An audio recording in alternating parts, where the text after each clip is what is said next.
Hey, how we doing? So we're obviously not in the office, right?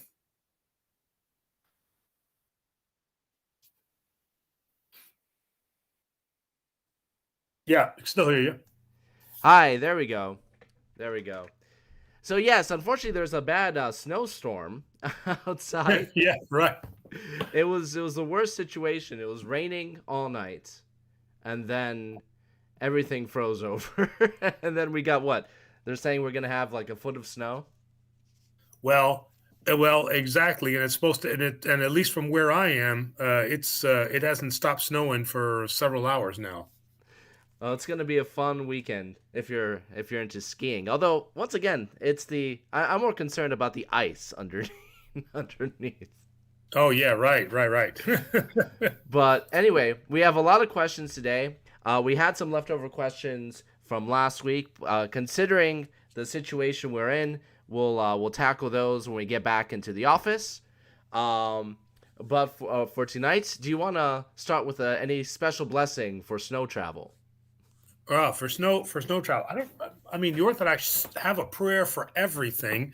The only thing I could say is glory to the Father and the Son, and the Holy Spirit, and may all those who are necessarily having to travel today, may the Holy Spirit guide and protect you, and so that you may arrive safe at your house and stay Perfect. there. So let's jump right in. Our first question tonight is from Thorian. Do we have any information about Saint Euphemia, martyr church, where the Council of Chalcedon, if I'm pronouncing that correctly, Chalcedon. Chalcedon, was held? How big was it? What did it look like? Etc. Well, at Chalcedon, we which was a later council about fifth century, I think 451. I'm trying to remember now. And so it was one of the major councils. I mean, normally speaking, there was roughly anywhere between 250 and 320 bishops that would show up, and Chalcedon answered um, a lot of questions with respect to the Holy Spirit. They also dealt with some of the later heresies. They continued to address the issues of Gnosticism. So they were very well attended.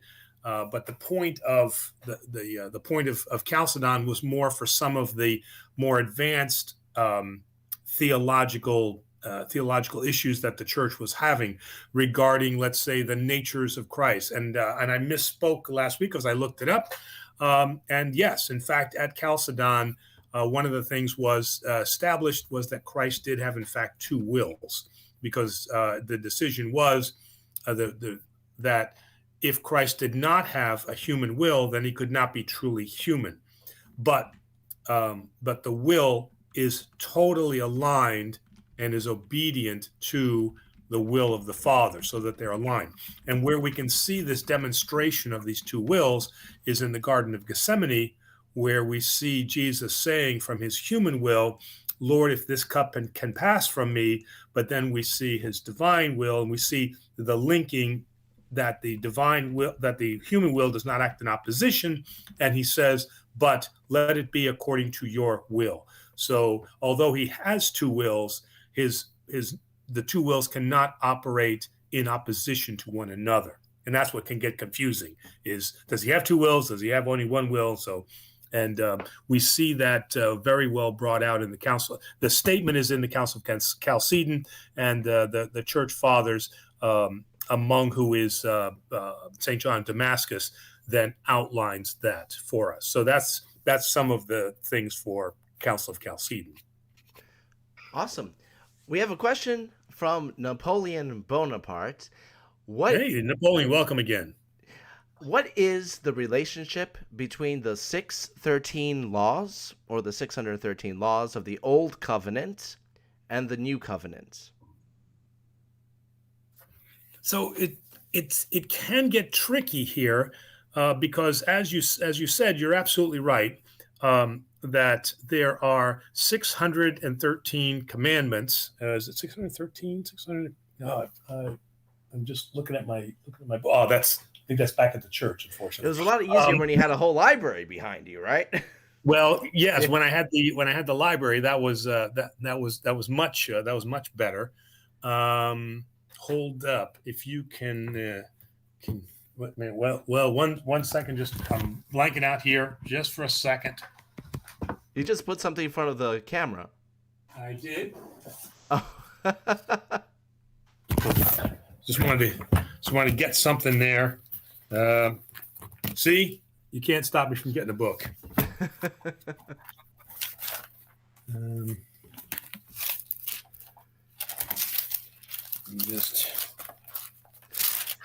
You see, I like the fact that you don't just want to just rattle off a question. You'll go directly to the source if you can. So yes, right, okay. So 613, 248, which positive, and 365, which are negative, not to do. So we have Jesus at one point saying anybody who teaches or relaxes one iota of, and again, the iota being the smallest letter of the alphabet, meaning relaxes the smallest of the commandments, shall not be first in the kingdom of heaven. Didn't say that they're going to hell or anything like that. So, but then we have St. Paul, who tells us that we are freed from the law. All right. So we have a conflict here from what Jesus is saying and then from what St. Paul is saying. So how do we reconcile that? The way we reconcile that is the fact that Jesus is the living Torah. And this was the stumbling block for the Jews, because the Jews were searching the scripture in Hebrew scripture, looking for the Messiah. And here is Jesus in front of them saying, I am your Messiah and I am the law. And so that was an issue. So how do we interpret that? We interpret that because following Jesus is following the law, because he is the Torah. So we are not bound by the 613 laws, but what we are bound by is what Jesus now has done as the living Torah, and those things that he has then told us or commanded us to do. So the our curiosity, if they're based on the conflict between St. Paul and Jesus, why would there be such a conflict? I mean, shouldn't Jesus' word just be taken as the be it end all statement on the fact? Well, because yes, of course. And the issue there is that when St. Paul was talking about being freed from the law, he was talking about being freed from the covenant of circumcision. And so the great debate was, should the early Christians be circumcised? And St. Paul argued and said, we are no longer under the law, for we live in Christ, and therefore circumcision counts for nothing, because we now have the new covenant, which is baptism. Then why do a lot of Christians still practice that? Practice circumcision? There's no reason to do that. I don't know. You can't. Now there is the idea of, there is the actual concept of the Messianic Jew. Okay, where I am a Christian, I believe that Jesus is the Messiah and the Son of God, but I will still follow all of the commandments. Okay, well, you can't have your foot in both religions. Okay, you are one or you are the other. So the Orthodox Church does not accept the Messianic Jews, nor does the Jewish faith, to include the Reformed Judaism, accept the Messianic Jew. So they're kind of in a land of their own, all right? So we have, as St. Paul says, we have been freed from the law, but through the words of Jesus, we now follow him who is now the law. So those Christians that are following now Old Testament law are now putting their feet into both traditions. So the idea for the Jews was the appearance of the Messiah, and the Messiah will restore Israel. And this is what we have. So there is no longer need for Christians for the Old Testament, because the scriptures have now been replaced with the new covenant, which is the living Torah. So why would you still practice or follow the old covenant? All right. Once again, for those of us just joining us, because of a heavy snowstorm outside, we're forced to do this remotely, but as the saying goes, the show must go on. Show must go on. So please forgive this brief instruction. Father, if you can tilt your camera down by a centimeter, that'll be great. I appreciate that. Also, thank you for Trench. He captured a question that disappeared before. If you see our upcoming videos, sometimes you can put in questions early. Now, the way that the YouTube system works, sometimes those questions that are there before the show goes live, they can disappear. So Trench was good enough to capture one of them that did disappear from Scott Romanansky. Why does the Orthodox Church seem to ignore Saint Joseph? I don't think there are many, if any, Saint Joseph's Orthodox churches or any devotion to him. Are there any feast days dedicated to Saint Joseph? And we're obviously talking about Joseph the husband of the Virgin Mary, right? I assume so. Okay. And it's not that we do not recognize Joseph, but he plays a very, very minor role in terms of the salvific history of humanity through Jesus Christ. We certainly have him represented in icons, and the one I'm thinking about in particular is the one where he is at the nativity scene, and we see him. We see him being tested or bothered by a demon who is telling him that you should put her away, and that she's with child now and it's not your child. So we see him contemplating. Okay, but other than that, we really don't have.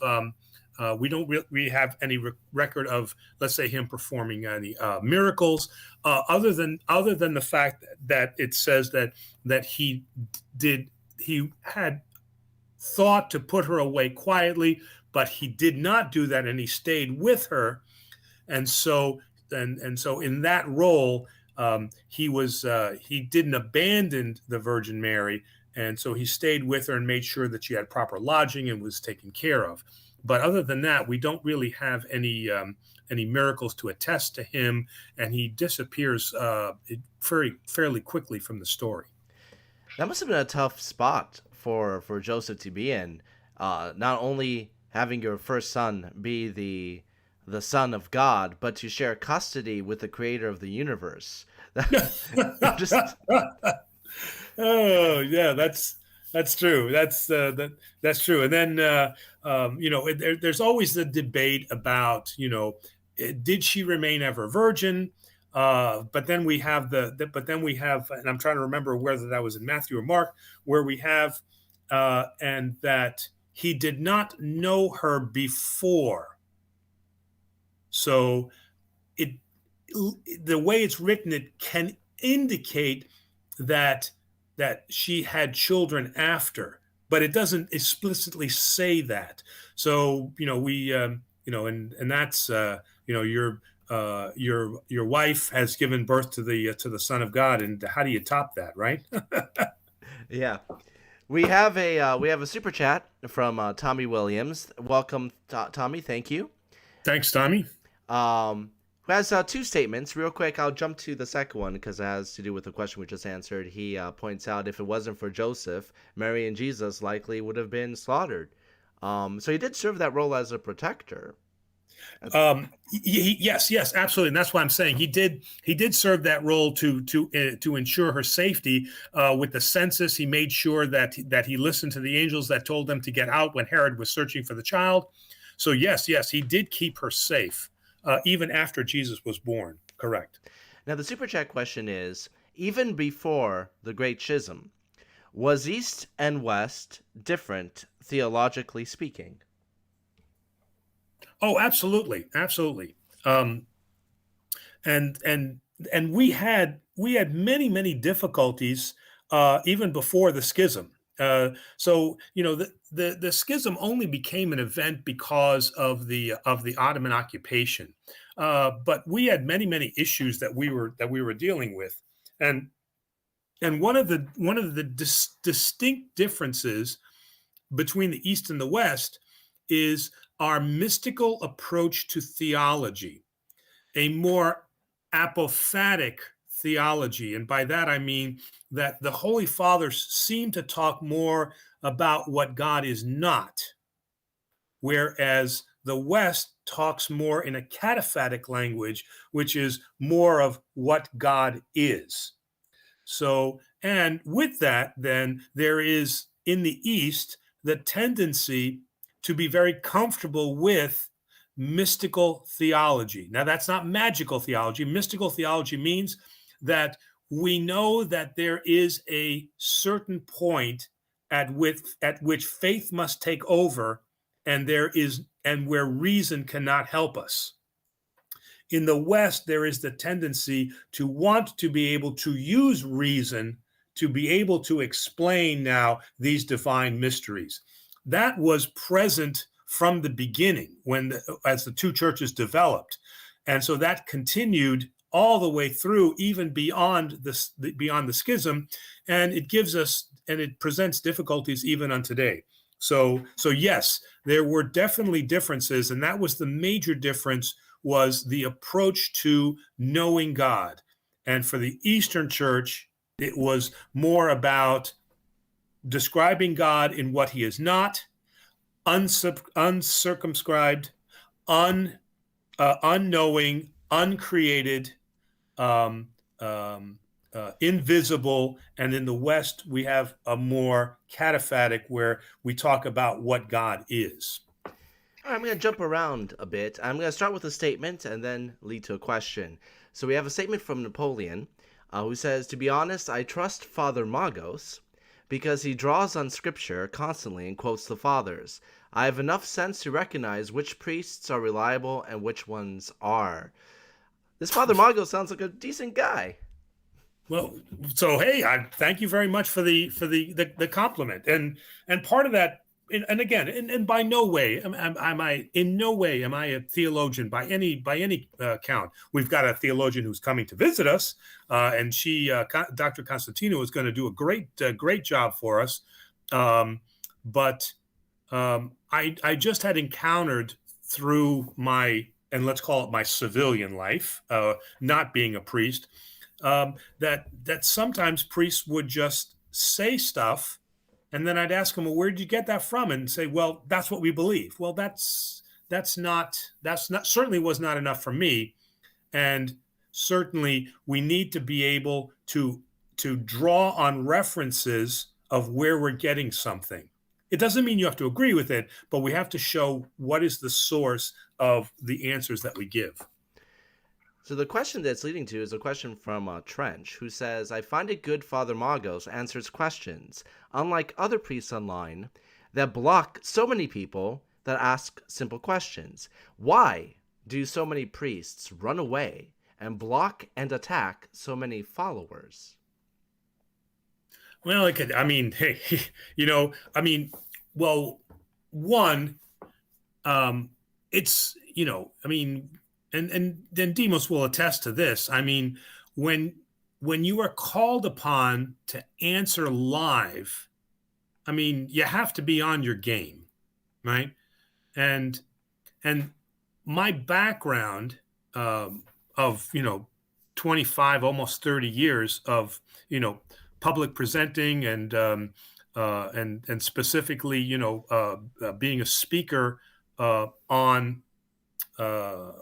Being a speaker for technical subjects, project management and quality principles, automotive technologies, you have to be able to think on your feet. So you have to be practiced in that.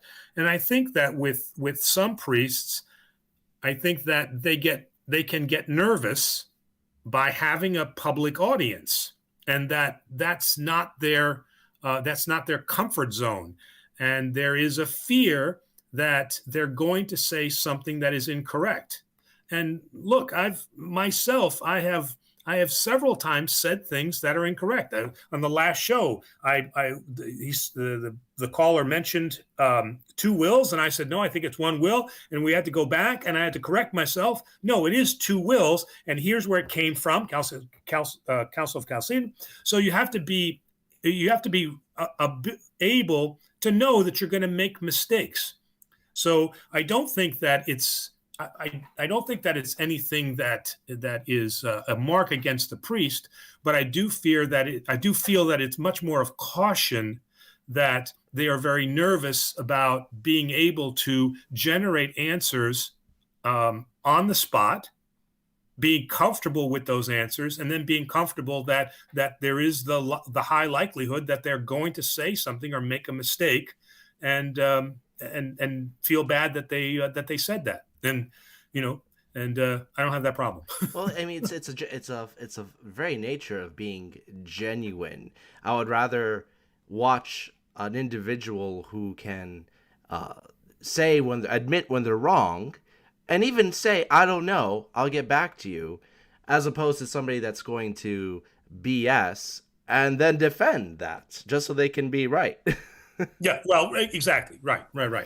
So, and I'll tell you, I mean, it's one of the significant advantages that I've received from this program is that the questions force me to dig deeper into things. So, the education that I'm receiving, just like when I was in the business world, they would ask me questions and I'd have to go back and look that up. I mean, the extent to which it, quote unquote, sharpens my sword is just absolutely incredible. And it's something that I would not have been able to do without this show. We have a greetings, a hello from Captain Crunch. No question. I just want to say Captain Crunch says hello. Is that a really true? That's an actual online presence, Captain Crunch. Apparently, there's a Captain Crunch phenomenon. You got to get with. Okay, I got you. All right. We have a question from Lasery who says hello. Should we say, quote, Holy Liturgy, end quote, or quote, Divine Liturgy, end quote, or just liturgy? Thank you. Well, again, direct translation from Greek, it's thea liturgia. So thei is divine. Okay, so it's not aia liturgia. It's divine liturgy. So the correct pronunciation would be, and we should use, is divine liturgy. I've caught myself many times in writing papers where I've just put liturgy. And I've had to correct myself that God is due the respect that he is due. And when we worship him in a divine liturgy.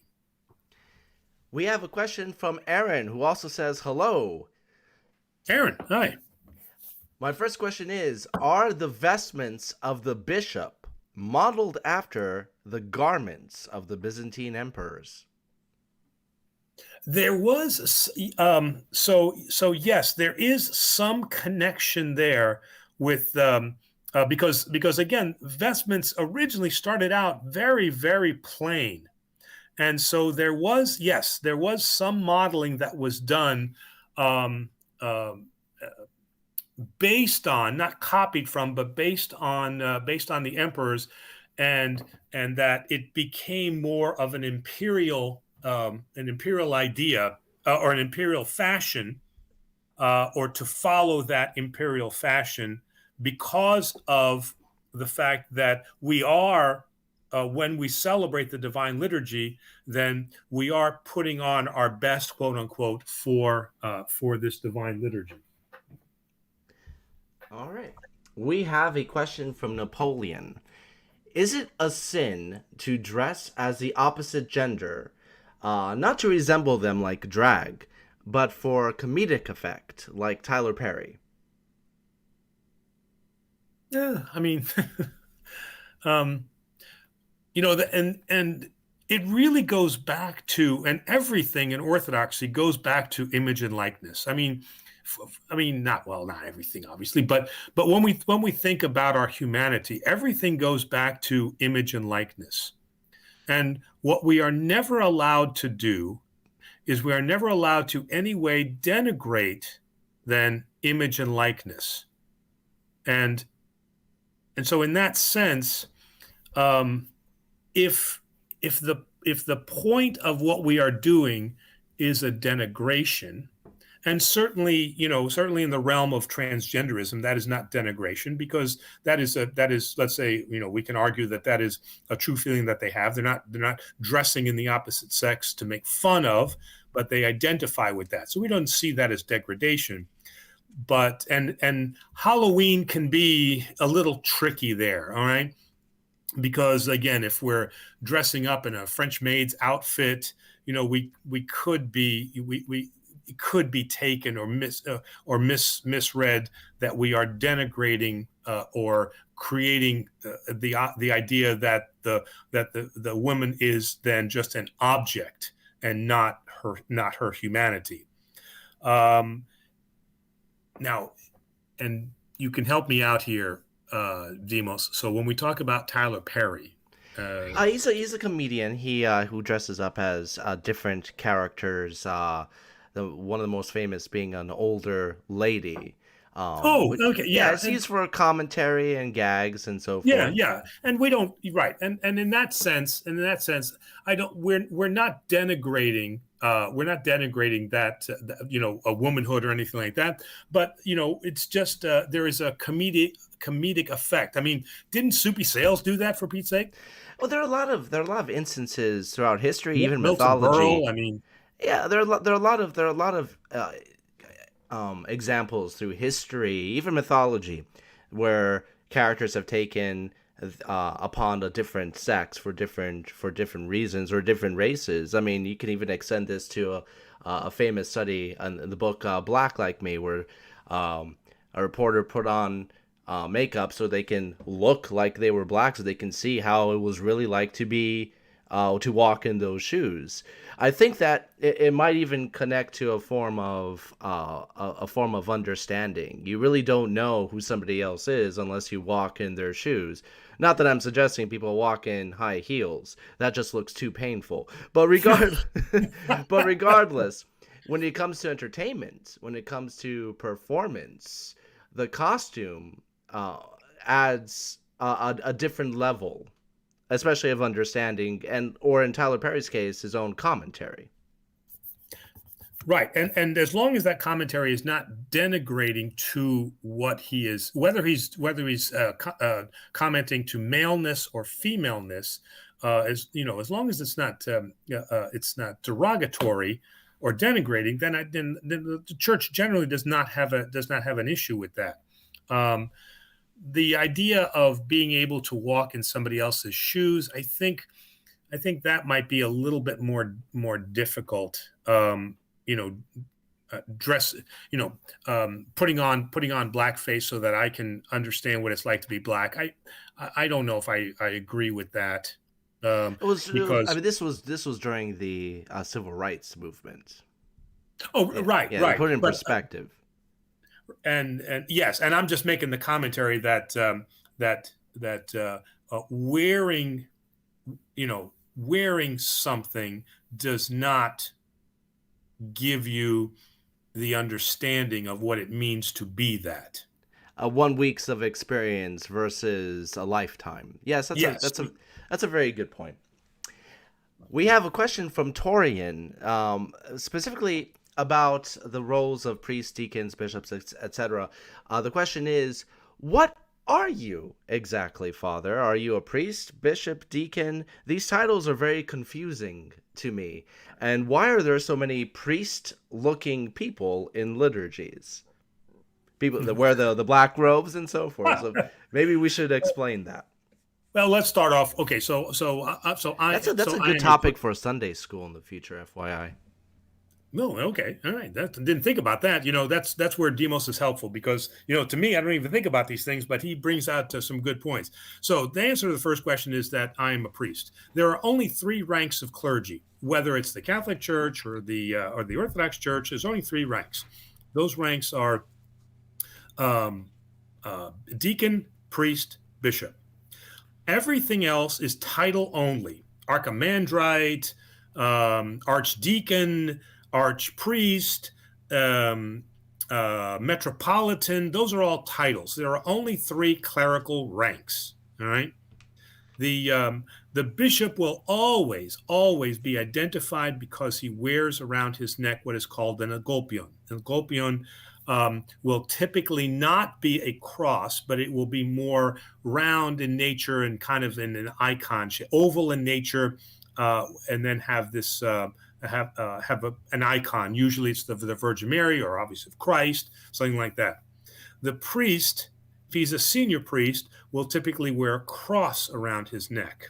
All right, and then the deacon doesn't wear anything necessarily. Now, the all three can wear in America a collar. Okay, when they're out and about. Normally speaking, a bishop will typically wear a black anderi, whereas the priest here will wear, at least here in this metropolis, they'll wear the typical Catholic collar, black shirt and Catholic collar. The deacon will wear the same thing. So basically, you're not able to tell the difference from a priest and a deacon when you just see them during the workday, because their clothing is going to look the same. It's not until they actually vest for a liturgical service that you'll be able to see that difference. Okay. Each one has a distinct role in what they're supposed to do in the church, and there's a whole nother video for that too. So it's not really that confusing, because, like I said, normally speaking, the bishop will always have a bastuni would be a staff. He'll have a staff that he'll carry with this elgopion, which I said is in kind of an oval-shaped piece that he wears around his neck. The priest then will have a cross, and that cross will be then on a chain. The problem that we have is that we have kind of wannabes who are out there who are wearing black robes and putting on these wooden crosses and pretending to be clergy. All right.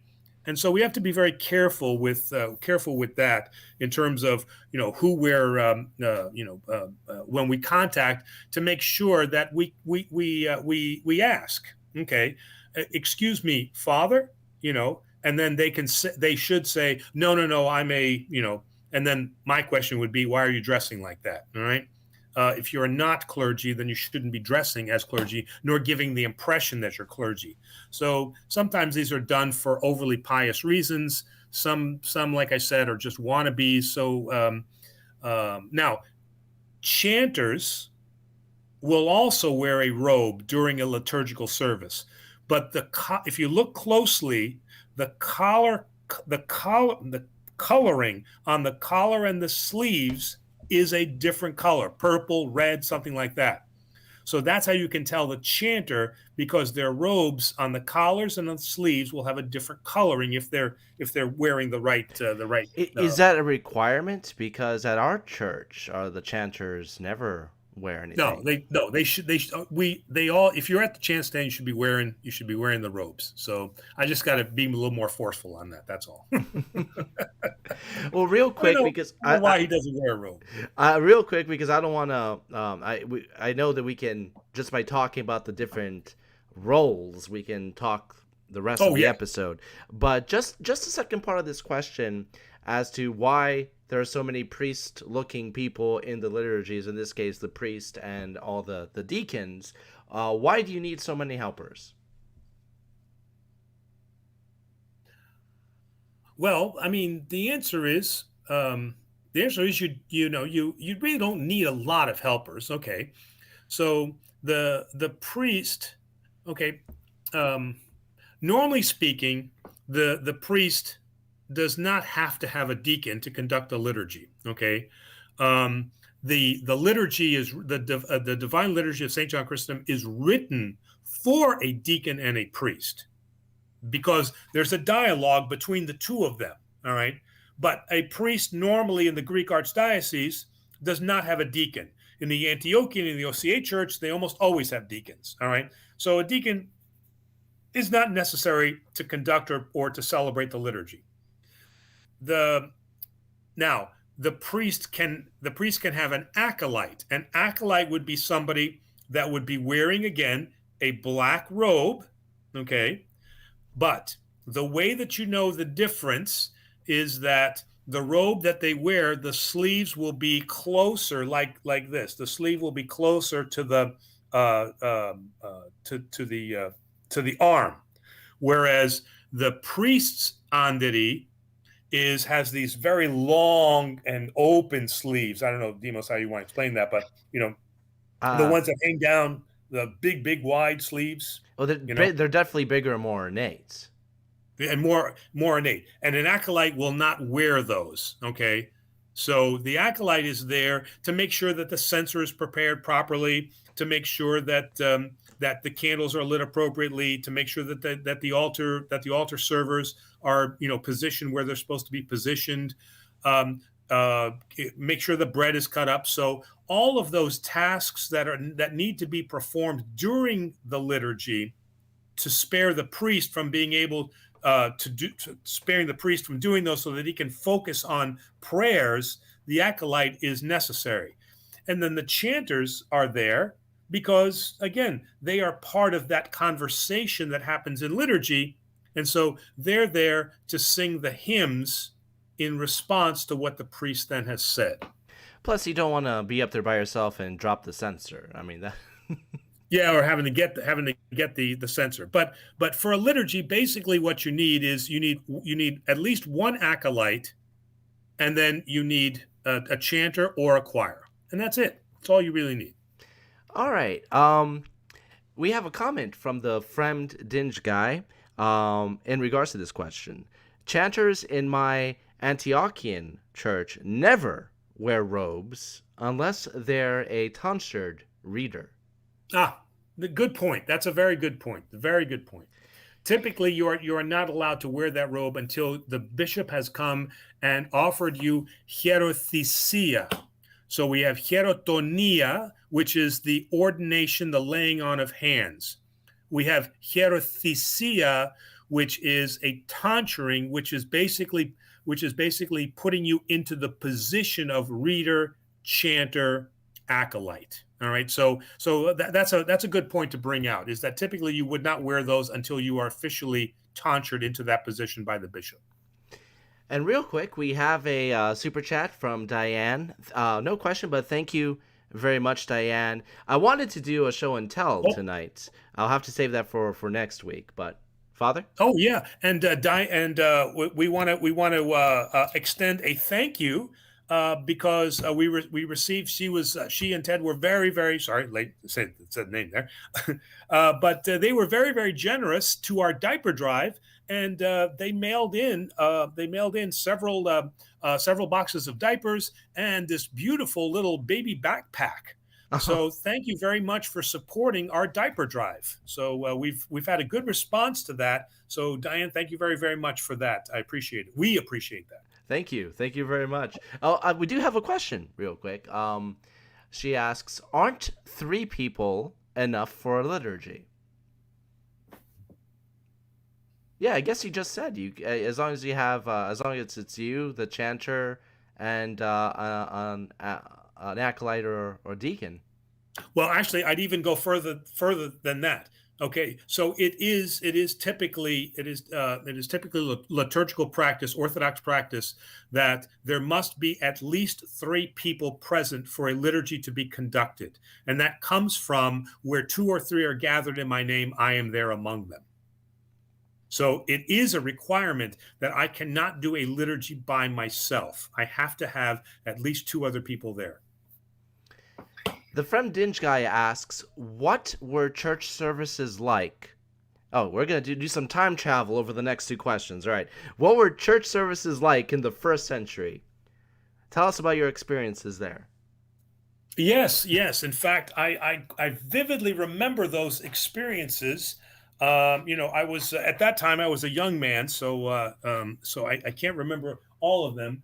But what I want is, I'm telling you, the absolutely one of the best books for that.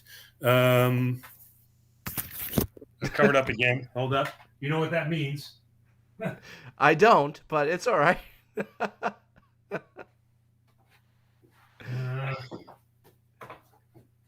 Oh, you see, now that we can stare at the darkness and just use our imaginations. okay. Great book. Good framing. Right. Orthodox worship in the early church. The other book is by Father Stephen DeYoung, and it is also the Age of the Apostles, early apostles. Oh, ho ho ho. 1 second. Give me 1 second here.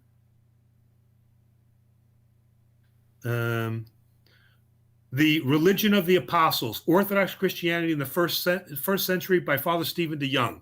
So these two books are an actual great resource on what that was like, and talking about how the early church was set up. He's actually got some very interesting diagrams in there about what they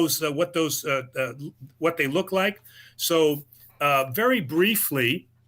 It was done in the home, and normally there were several prominent families, and then worship was set up in one of the areas of that prominent family's home, and that's where they would gather.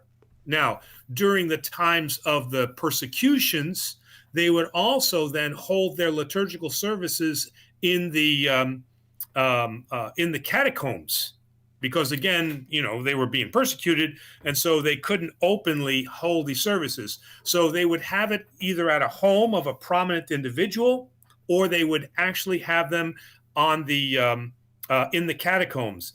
And because they would actually serve the liturgy, and again, it was certainly a very crude liturgy at that time, they would serve it on the top of the tombs of the saints.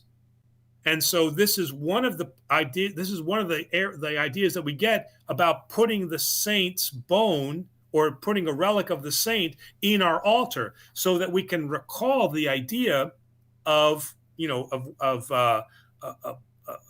what happened in the early church. So that's where the services were held. In the Didache, which is one of the earliest canons that we have for how to do some of the sacraments, specifically baptism and the Eucharist, it talks about now how the Eucharist would be conducted, and again, very crudely outlines some how that Eucharistic meal would be prepared. Okay. So the Didache is a good source for that, and like I said, those two books. But early churches, there was no early church, so to speak, and it wasn't until much later, after the Edict of Milan, where you start to see churches being built in the Byzantine Empire. All right, we went back to the first century. Now we're gonna go ahead a little bit. NG1A asks, "Hello, Father Angelo. Describe the Orthodox Church 100 years from now." Wow, the Orthodox Church 100 years from now. Oh, man. Time travel into the future. Well, this is not good. Boy, it's not going to sound very optimistic. Well, do you think, let's ask a few qualifying questions. In 100 years, do you think that there will be a reunification? So yes, and I do think that that's gonna, to some extent, that's gonna come out of necessity. And if we're talking about America, if we're talking about Orthodoxy in America, we are a very pluralistic nation. There are a huge amount of options, and there is a strong growth in spiritualism. Okay. And the appeal of spiritualism and some of liberal theology is the fact that I don't have to follow rules. That I can, to some extent, be my own God, and I can believe how I want to believe. The Orthodox Church rejects that, and we say no. there is the idea of a single truth.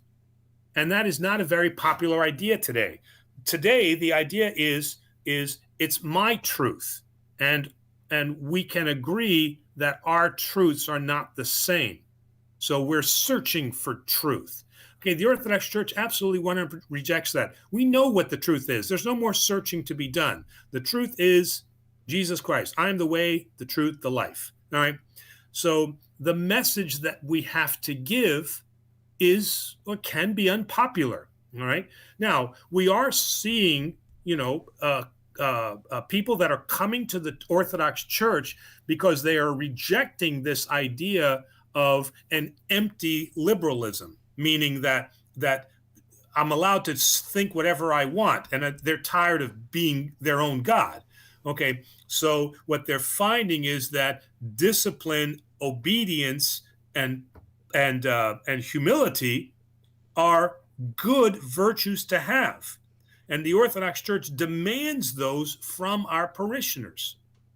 So I don't see how we could be an explosive growth, because we can't offer you materialistically what you want, which is, I want to think the way I want to think. I want to be able to believe what I want to believe, and I want to pick and choose how I'm going to not celebrate, but how I'm going to live my religion. And we're not prepared to do that as the Orthodox Church. So that is, to some extent, going to limit our growth. Getting back to the answer of the reunification, the Catholic Church is going to experience that same issue. They have already seen problems where they have tried to accommodate a pluralistic society for the Orthodox, Vatican II, and we've seen some backlash come from that and some issues and problems. And now we see the Catholic Church returning back to her roots. Okay, and so we can't grow like a megachurch does, because we're not willing, nor do we want to be offering then a pluralistic idea of what religion, faith, and God is. And it'll be very interesting. I know there are some that might wonder that, or hope that the church doesn't change much in 100 years. But if you look at a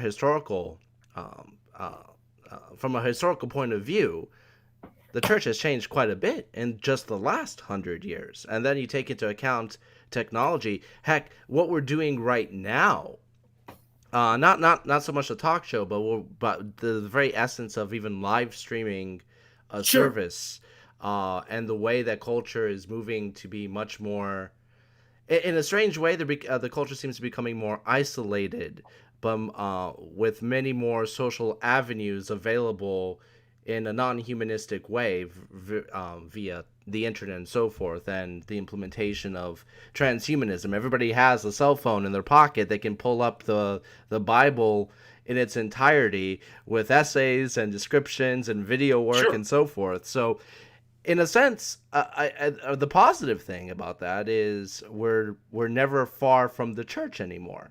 At least we have the capability of never being far from it.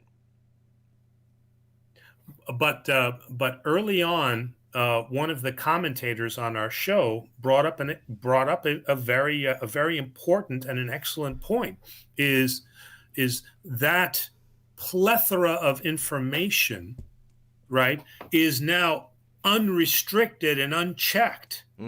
So how do I know what I am hearing is the truth? So I have access. I'm 100% agreeing. We have access to a lot more information, but the source of that information is questionable, because you're gonna, anybody now with a Facebook account or a YouTube or a blog can write whatever he or she wants, and that can be labeled as truth, without any kind of source material to back that up. So, and the Orthodox Church would reject that. No, they certainly don't reject technology, but they reject the idea of people claiming to be theologians of the church. John S. asks, Are there any, and we actually did a whole series about this, which I would recommend in Fact vs. Fiction, specifically about the topic of cremation. The question is, are there any exemptions that allow for cremation in the Orthodox Church other than when it is required by law, such as Japan, or during something like a plague? So, outside of law and emergency circumstances, are there any other exemptions that allow for cremation in the Orthodox Church? Right now, I am not aware of any exemptions other than what you have listed. So, yeah, unfortunately, the news there is not good. Brett Hagen asked, and this is kind of in relation to the previous question.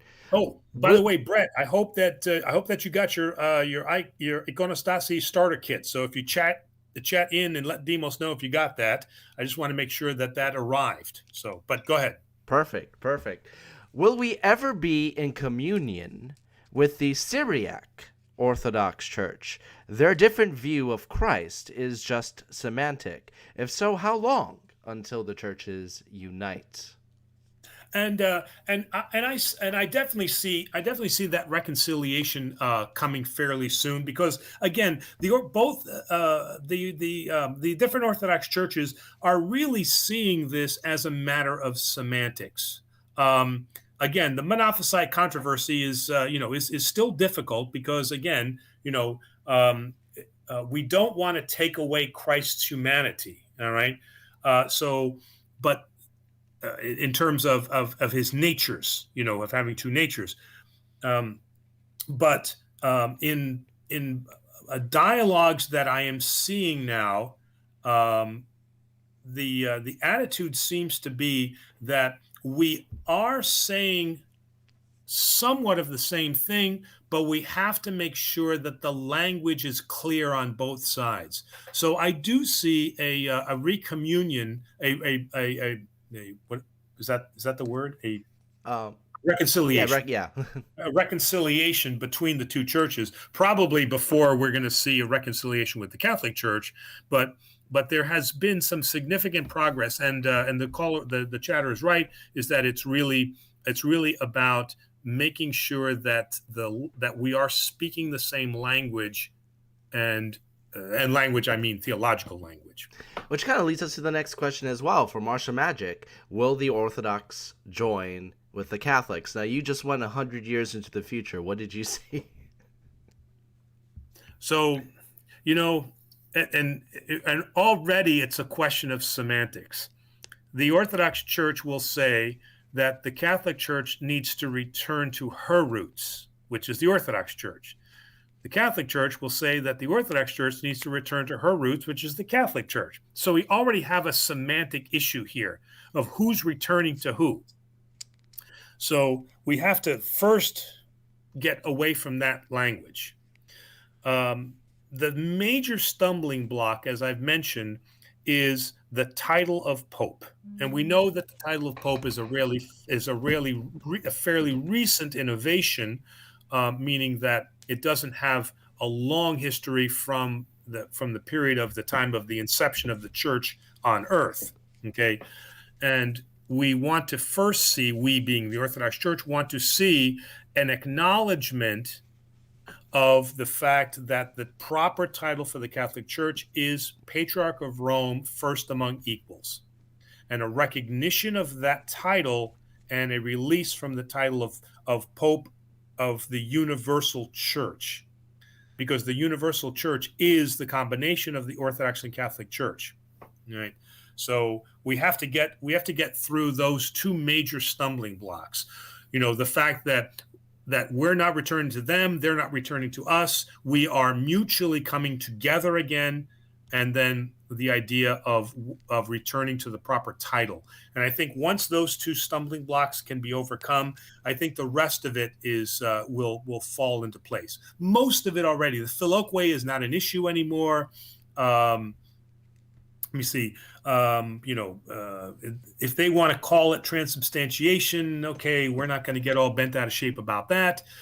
We just don't believe that the changing of the body, the bread and the wine into the body and blood needs a name. But these are all smaller points that I think we can reconcile after those two differences.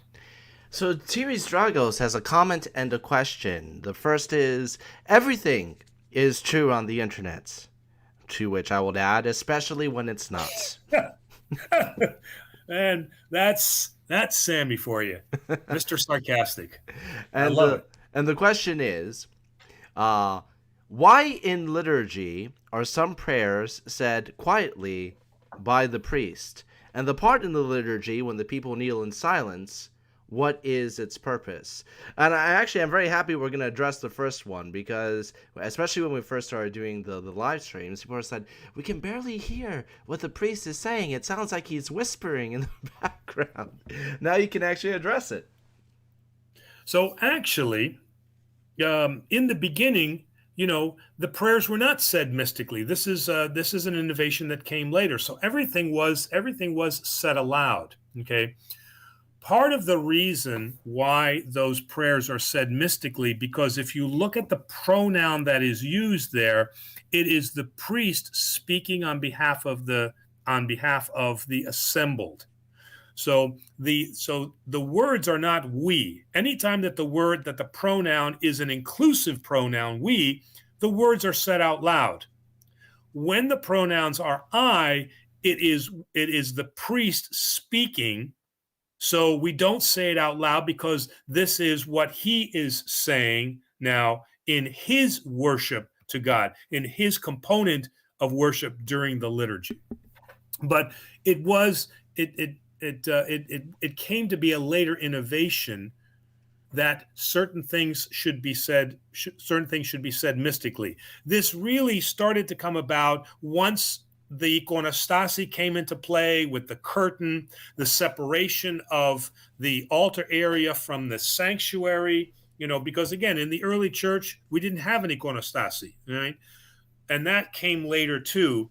And there became this more pious and ascetic idea that what is happening behind the altar should not be seen, to really overemphasize the mystical nature of liturgy.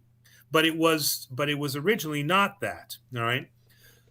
So should the prayers be said aloud? Some priests actually say all the prayers aloud.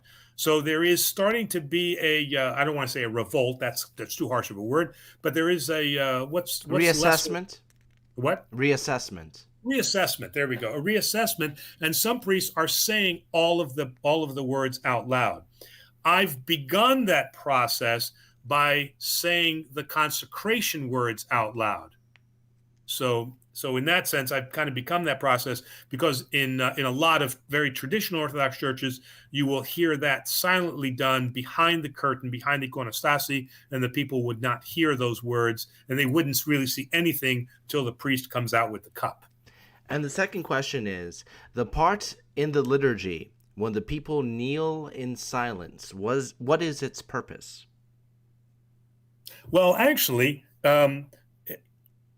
we have a video coming out about that. there is no kneeling. This is an American phenomenon. All right. So every liturgy is a small anastasi. It's a small resurrection. So there should be no kneeling at a resurrectional service, okay? Because we are joyful in the resurrection of Christ our God, okay? So there should be no kneeling, all right? And if you look and if you go to Russian, Romanian churches, you will not see any kneeling. In fact, you won't see any sitting at all, all right? But there was a message that was, and I'm trying to remember now whether it was the 60s or the 70s, there was a message that was brought out from the Archdiocese of America that said, although we should be standing during the consecration because we are celebrating the resurrection of Christ, because we do not celebrate liturgy every day, in remembrance of this great, and I'm paraphrasing from the letter, in remembrance of this sacred act, we shall kneel to remember that we are not performing the liturgy every day as they do in the monastery. So this idea of kneeling is absolutely an American GOA phenomenon.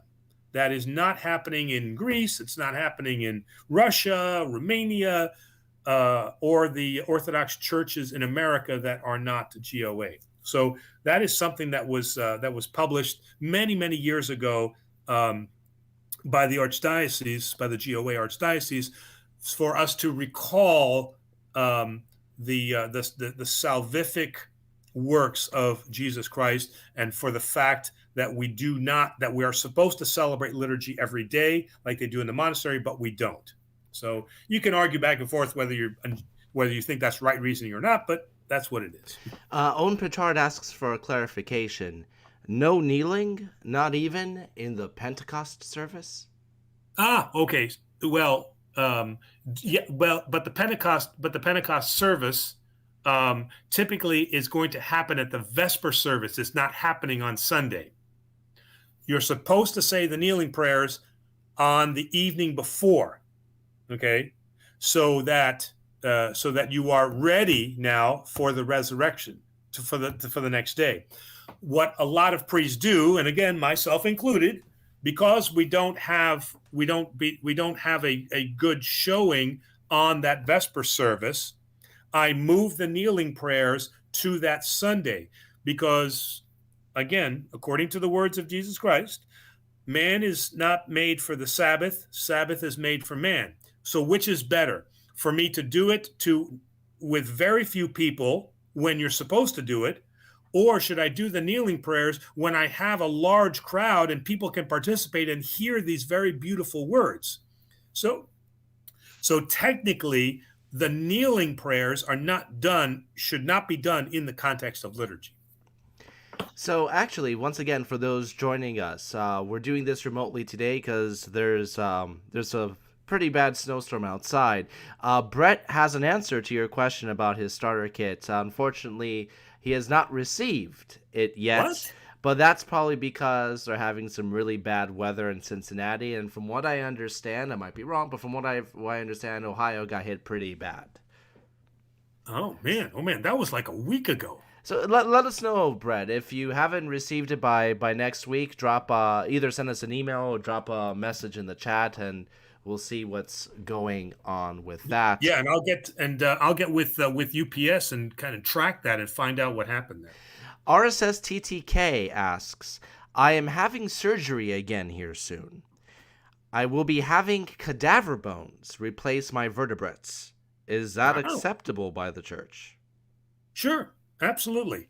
I mean, we have no issue with organ donation, and that can certainly extend to this case where you're using bones. So for us to be able, in our death, to be able to benefit somebody else who can receive the joy of life, we have absolutely no problem with that.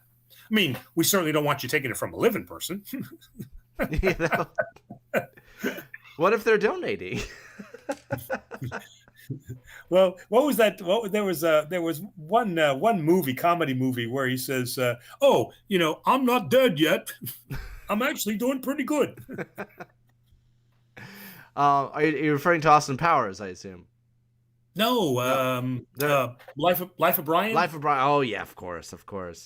Oh, that kind of joke, I guess, runs to a lot. But I mean, Life of Brian is a superior movie. A controversial one too. In all honesty, I think that's something a film that I'd like to explore if we ever do a movie series.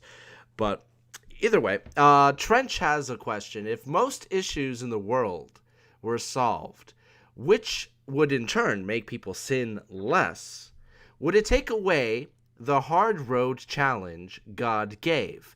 How can one test nature? How can one true nature be seen without putting it to the test? Well, I mean, that is true. How can you really see what you're made of unless you are put through the trials? I mean, that's almost the story of Job, right? I mean, not that God initiated that test, but the advocate, who we later call Satan, said, is he really righteous? And it turned out that through his suffering, God saw that he was in fact righteous. So that's a good point. Can you be tested through a life that has no suffering? And I think the answer to that is actually no. And Jesus, again, never promised us a good life. What he promised us was eternal life. So yes, I think that, and Jesus did say, you will always have these things with you, meaning you will have the poor with you, you will have suffering, you will have wars, So the premise of the question can't exist, because Jesus has already told us that you will always have these things. So it really is not a valid argument to say, well, what if we didn't have these things? Because it's a reality that doesn't exist. I don't know. I'm a little uncomfortable in exploring this issue. I'm a little uncomfortable in the comparison of suffering, because I mean, we don't even need to create a fictional world to have this conversation. Today, there are good Christians that live in first world countries, or may be financially uber stable, and we have people, the laymen, the poor people, that have a different level of suffering. But just because you might live better doesn't necessarily mean that you're not being tested or suffering in a different way. I wouldn't argue with that. We don't know what each individual suffering is, right? Suffering doesn't just mean physical suffering, right? Mm-hmm. Yeah, absolutely. But we have to be careful to acknowledge the parable of the rich fool, right? So in this case, what do we have now? We have somebody who ignores humanity, and all that he says to himself is, I will do more things for myself. And the answer that he receives is, fool, do you not know that your soul is required of you today? So the Orthodox Church has absolutely no issue with being rich. What the Orthodox Church or being poor. But what the Orthodox Church has a problem with is, rich or poor, if you are not extending yourself to your fellow man, which will involve suffering on your part, meaning that you have to either give up your time, you have to protect somebody, you have to give of money that you have, that is your obligation from, and your responsibility from, Jesus Christ.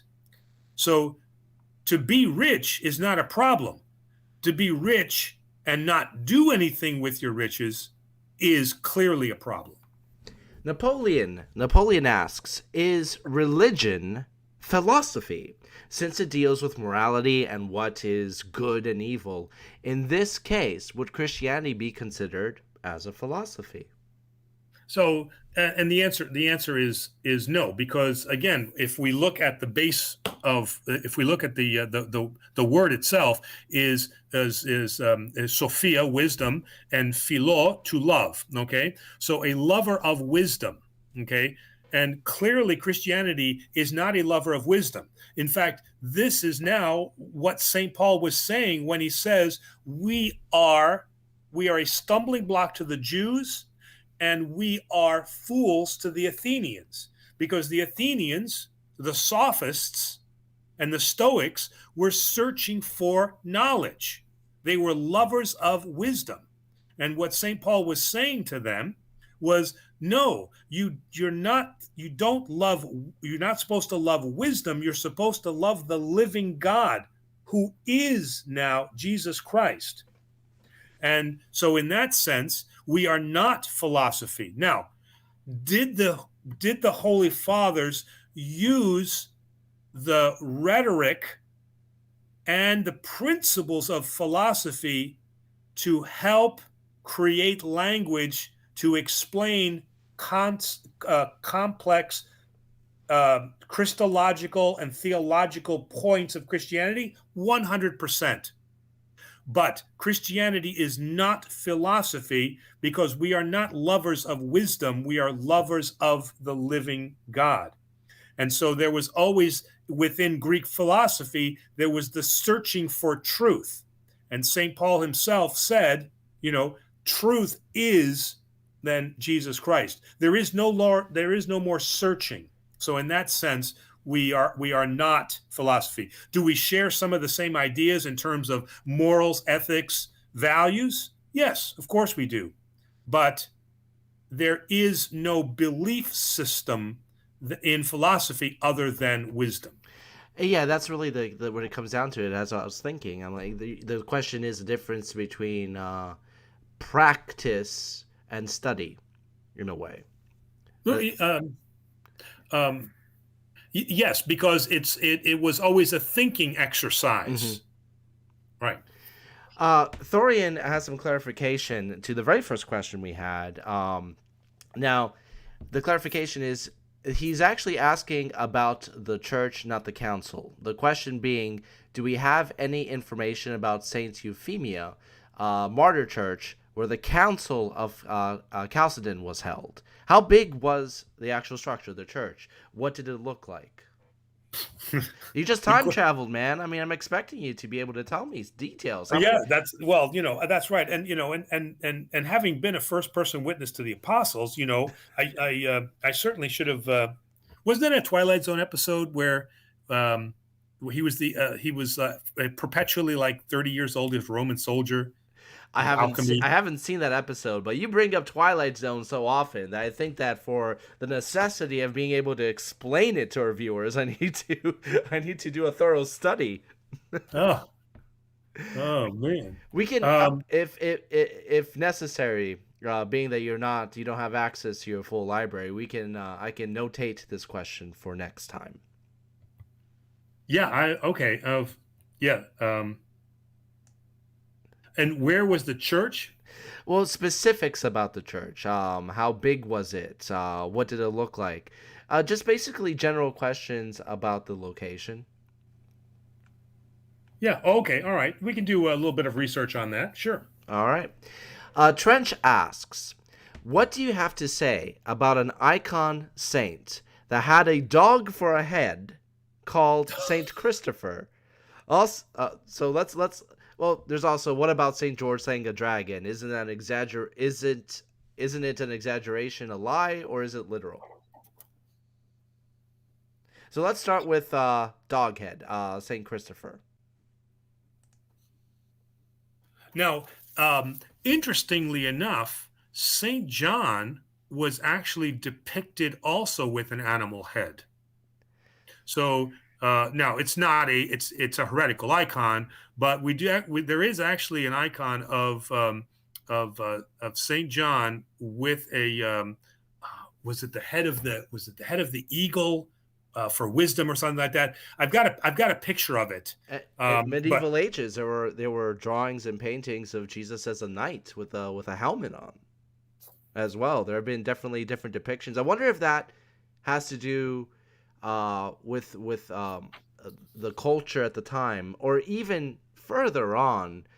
A lot of ancient and old religions tend to use animal imagery in the depiction of their religious figures or heroes. I wonder if that was, not knowing too much about St. Christopher off the top of my head, I wonder if that is meant to open up the road to conversation and conversion. So, now as far as oh God, what was his name? Saint Christopher, right? Mm-hmm. So there is the idea that it was a metaphor for him coming from the land of the dog-headed people, meaning that he came from this pagan land, this edge of the civilized world.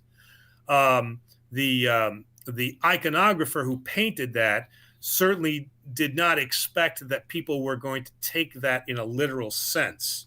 Well, this was also during a time where a lot of people couldn't read the Bible. They couldn't read or write, etc. So visual metaphors and descriptions of events was the best way to impart that knowledge. Right. I mean, he's been depicted in other ways. He's been depicted as a soldier, bearing Christ on his shoulder. But the idea was more supposed to be a metaphor for the area where he came from. And in the case of Saint George, did he actually slay a dragon, or? Yeah, and again, I would think that would be more a metaphor also. I mean, we do have the Komodo dragon, right? I mean, Yeah, but that doesn't sound as exciting as taking down Smog. I mean, and when you see the icons of Saint George, stabbing the dragon, right? He's not this really huge dragon. I mean, he's not that big. I mean, he's not much bigger than a Komodo dragon. But that is, I mean, and Saint George is also the when it comes to a hero's journey or one man rising against an unstoppable force, Saint George versus the dragon is always tends to be the metaphor that is used. One man standing. Yeah, right. Mm-hmm. I mean, how are you going to depict a man standing up for something visually in one picture, something enormous, something bigger than himself, something that he should not be able to conquer? A dragon is a fantastic way of getting that message across. Absolutely, right. And again, remember, an icon is not a painting, because traditionally icons depict various periods in time. So it's not a stagnant portrait of somebody. So many times the icon will show several aspects of a person's life in a single icon. So it's timeless. Napoleon asks, does Orthodoxy reject Augustine's Neoplatoism, Platonism? In other words, does Orthodoxy believe that the forms exist in the mind of God?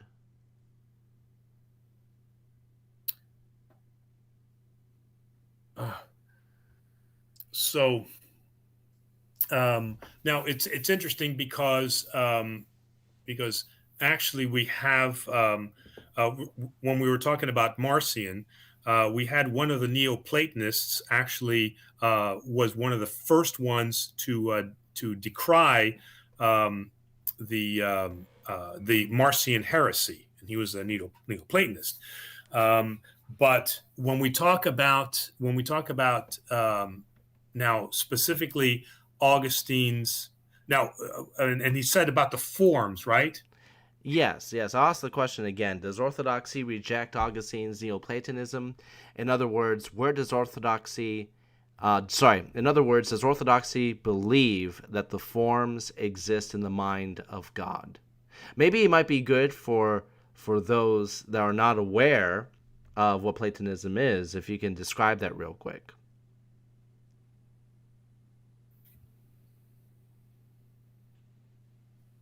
All right. So, that would be another one to revisit. Well, I'm just, because I'm thinking now. I'm going back to St. John Damascus again, but I want to be clear for Augustine. Give me just a second here. No worries. Hopefully like I said, I actually just quickly looked it up, and Brett, Ohio, man. I hope everything goes well, and also RSTTK, I hope that the surgery goes well as well.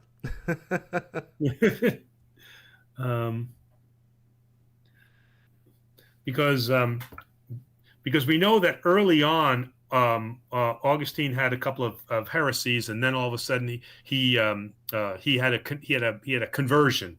All right, so Manichaeism. He was a Manichaeist in prior to being converted. As a Manichae, August held that evil has a substantial being, and that God is made of matter. So if we're saying, if that's what we're saying in terms, or the question is being asked in terms of form, then the answer is no. That we do not believe that he is material, because if he's material, then he is created, and then if he is created, then who created him? Mm. So the answer to that is the Orthodox Church reject that, reject Neoplatism, and certainly Augustine's support of that. Diane asks, I was told by a priest in Greece that nuns are not clergy, that they are laity. Is that opinion held in the U.S.? Well, I mean, they are, there is no hierotinia that I am aware of currently for women. All right.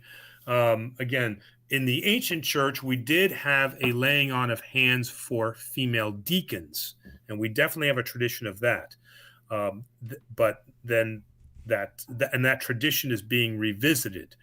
But right now, to my understanding, we do not have any laying on of hand services, hierotinia, for women. They have a blessing that they can serve in the stead of an abbess, and certainly that they can run, and administratively that they can run and the convent, but each convent that Terry and I have visited always has a assigned priest, male, who will come in for the liturgical services. Certainly, they can conduct reader services as any lay person can, and certainly they can assist during the liturgies, which we've seen them do. But I have not, to date, seen any women that are serving the liturgy, but only have received a blessing that they can help out in the liturgy, that they can conduct certain reader services, and that they are responsible for the administration of their abbess. Aaron asks, Abby. Abby, yes. Abby. Aaron asks, what is the significance of the blessing the bishop gives with the double and triple candles?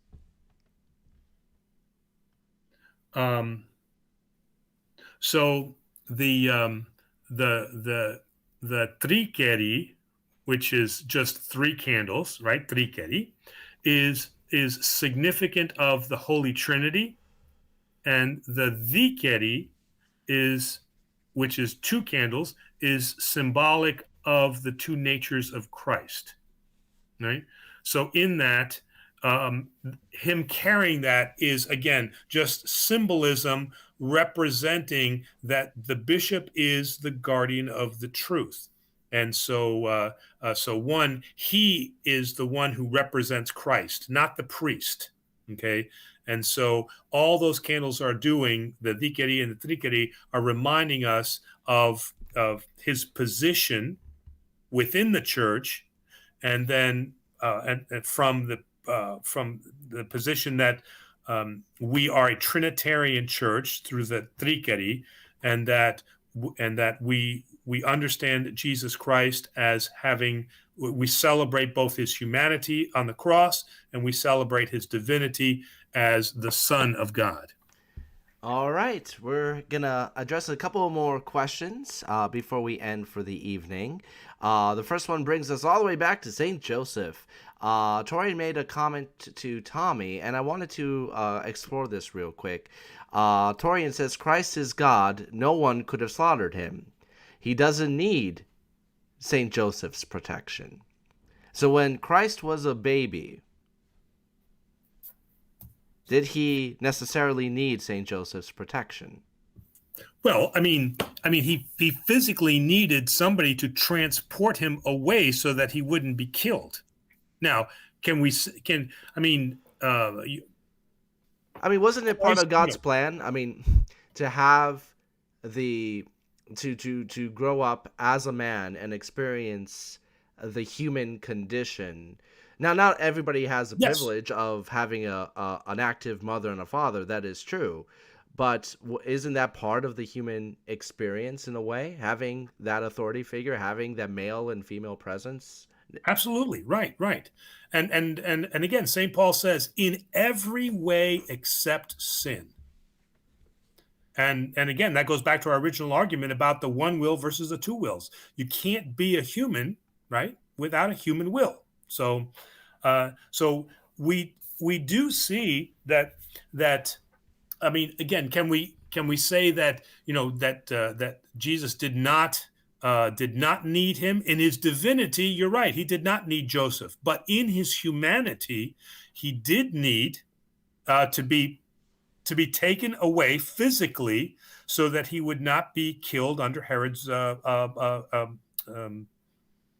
Atrocity. a proclamation, right? Atrocity. But at the same time, also, I mean, wasn't it God's will for Saint Joseph to do what he did?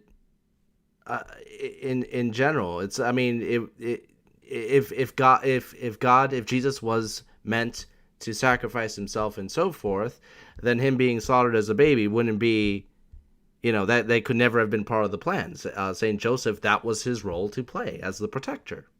Yes, right. And so all we're saying is that his yes, he did have a role, but it certainly wasn't of the significance of the Virgin Mary, let's say. Mm-hmm.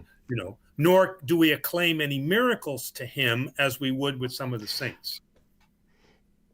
Which I guess brings up another question. Isn't just and I've been asked this a couple times before, so some clarification here for the audience would be good. But isn't it a requirement for somebody to have performed a miracle to be considered a saint? Well, okay. In the Catholic Church, yes, there is a requirement for a miracle. All right. But the Orthodox Church does not have the formality of the sainthood process. So, what the Orthodox Church is going to examine is what has happened in his life. Okay, like we have, so. And I'm trying to see if we have any saints that miracles were not necessarily acclaimed for, but they did have visions of prophecy. Okay, so they were able to prophesize, and the life that they led was holy. So it is not as formalized as the Catholic process. And I'm trying to think of a particular saint where a miracle was not necessarily attributed to him. And the first thing that jumps to mind is taking a look at the martyrs. Yeah, well, okay. So if we have Saint Fautini, well, she was legend attributes to her that she was the Samaritan woman that Christ met at the well. I know that she went on and she was martyred, but I don't know if she necessarily performed miracles, that I'm not sure of. Yeah, that'll be an interesting exploration for later. Let's jump into Aaron's last question. What would be the best response to those really zealous Orthodox Christians who say that anyone outside the Orthodox Church is not saved? Ooh. Well, the simplest answer to this question is what Jesus said in the Gospel of John, where he says that the Holy Spirit blows where it will. So we do not know the boundaries of the Holy Spirit. So because the Orthodox Church does not know nor confess to know the mind of God, then we do not know where the limits of grace extend. Now, clearly, we see Jesus offering grace and salvation to those who didn't necessarily do anything to deserve it. The pool at Bethesda, the lame man at the pool, he did nothing to deserve it. I mean, Jesus asked him, "Do you want to be made whole?" He didn't even answer the question, and he made him whole. The robber on the cross, "Today you will be with me in paradise." Okay, so we have several examples in Scripture where people who were not deserving of the grace, received grace from Jesus, and they were certainly not within the church. All right, and when you couple that with Jesus's words that the Holy Spirit blows where it will, tells us that we do not understand nor know the boundaries of grace. And so with that, the Orthodox Church will say that the safest place to be is within the Orthodox Church, but that outside of the Orthodox Church does not put you outside of the grace of God. All right. One more question and a couple of comments for the evening. We had a lot of great questions this evening. If we didn't get to your question tonight, please resubmit it next week. Diane has a suggestion for I assume that she has a suggestion for a saint that didn't necessarily perform miracles. Saint Herman. Oh, okay. Great. Saint Herman. Are you familiar with this saint? Saint Herman of Alaska. Yeah. Yes. Yeah. Mm-hmm. What are there any miracles attributed to him? As far as I know, hold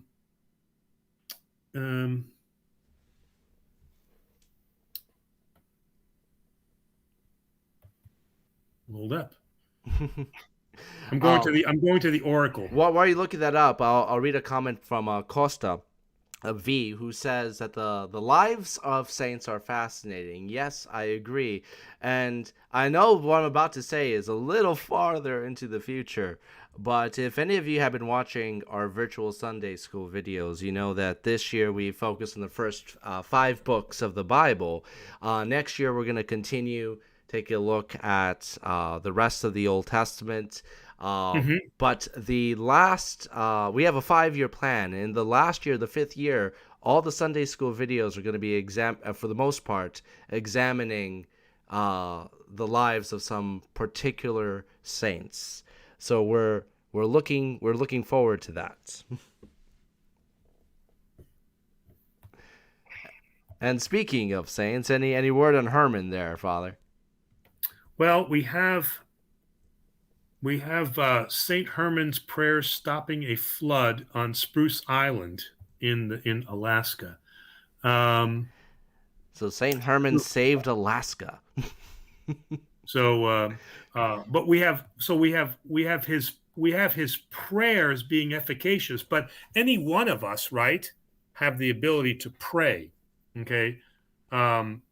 Now, how that prayer will be answered, of course, is that God. So the fact that you prayed does not necessarily indicate a miracle, right?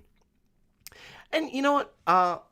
Throughout the next week, let's think about this and see if we can find more examples of this, and maybe we'll kick off the show next week with a list of non-miracled saints. Yes, right. Let's take a look at that. So, and it leads us to the last question from a Torian who asks, "Isn't the thief on the cross next to Christ a saint?" That is, I didn't. Wow. I did not think that the thief on the cross was actually. Wait a minute now. Yeah, jeez, boy, man, I'm getting stumped on all these last questions. It'll better be stumped at the end than at the beginning. It'll haunt you throughout the whole show. Yeah, right? Then they're like, well, what am I tuning into this show? So that'll be the redesign of the show 3 years from now. It'll just be called Stump the Priest. He is officially venerated in the Catholic Church. Yeah, you're reading the same thing that I am. But we'll take a deeper dive in his role in Orthodoxy later on. They'll be part of our kickoff next week. So, yeah, because if I find where his saint day is, right, then. But the question is, even so, even if he's acknowledged by the Catholics to the Orthodoxy, do we acknowledge him? So we'll kick off on that next week, Father. Wow. So there is the icon of Dismas, the good thief. But Gospel of Nicodemus. We'll have to check this out and find out if this is actually recognized. Yeah, because it says commemorated on March 25th. I don't think we would commemorate right on the feast day of the Annunciation, right? I doubt that. So we'll take a look at that later, Father. Right. Okay.